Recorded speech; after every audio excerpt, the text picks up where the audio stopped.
Congressman Michael McCaul. Congressman, thanks for being here.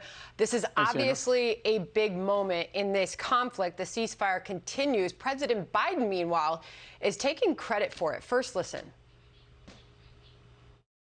We've held intensive high-level discussions, hour by hour, literally. Egypt, the Palestinian Authority, and other Middle Eastern countries, with the aim of avoiding the sort of prolonged conflict we've seen in previous years when the hostilities have broken out. I extend my sincere gratitude to President al-Sisi and the senior Egyptian officials who played such a critical role in this diplomacy. Should he be taking credit for it? Well, I think Egypt, al-Sisi, has brokered this ceasefire. But look, I don't think it's helpful to have negotiations with Iran right now when they're funding, Hamas. That's a terrorist organization that fired 4,000 rockets into Israel. I don't think this is a time to be doing victory laps. I think this is a time for serious talks to try to curb the violence. The Iron Dome worked with Israel. Thank God Congress passed that, and we gave them that capability. I just worry that we're going to have to replenish it because 4,000 rockets being fired into Israel is very difficult to sustain that.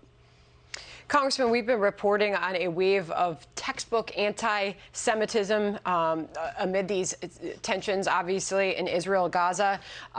There is statistics that clearly prove that there is a rise in anti-Jewish hate crimes. This is during 2019, 953 incidents. That was up 14% year over year. They make up 60% of all religious bias offenses. This is FBI data. So what are we seeing in terms of a rise in these anti-Jewish attacks?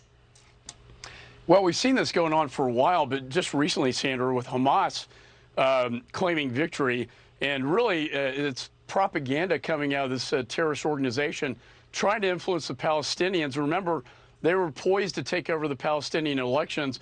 This is part of their political manipulation, of the Palestinians. Unfortunately, they're winning. I think you see so much social media out there that's anti-Semitic.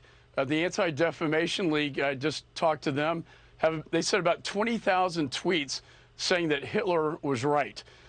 This is on the rise, and I think what I find particularly disturbing, Sandra, is that certain members of Congress are engaged in this anti-Israel, anti-Semitic behavior and language, and I think that has no place in the halls of Congress. We need to stand united by our strongest ally in the Middle East, and that's Israel. Powerful statement there. Meantime, I want to get to the waiving of the sanctions of the builder of the Nord Stream pipeline. Obviously, this is a key story, a key pipeline going from obviously Germany to Russia. When you look at the waiving of those sanctions, this is a key ally of Vladimir Putin. Karl Rove was on earlier. He's baffled by the entire thing, calls it mind-boggling. Listen. This is mind-boggling. The United States government is not going to sanction the CEO and the company that is in essence hooking Germany on cheap Chinese gas, cheap Chinese Russian gas, until Russia no longer wants to have it cheap. We are surrendering an important lever of power to them, and why we're doing it is beyond me. Why are we doing it? Well, Congress passed mandatory sanctions. I've been urging the administration to follow through with these sanctions.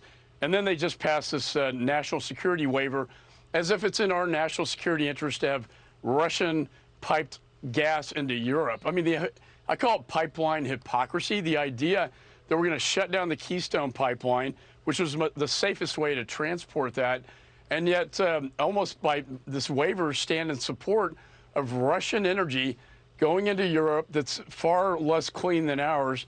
Going around Ukraine is a slap in the face as the Russian army is in Crimea right now is, to me, a very strange foreign policy. And I think we're appeasing Putin at the expense of our allies in the region. It's not in our national security interest to do so. And I would hope the administration would take a second look at this. Not just after the canceling the building of the Keystone XL pipeline, but after the pipeline attack here, the Colonial Pipeline attack, to have this happen, emboldening Russia and further dividing Europe. And you've also heard, obviously, the president of Ukraine speaking out against this. Congressman McCaul, appreciate your time. Thank you. No, thanks, Sandra. He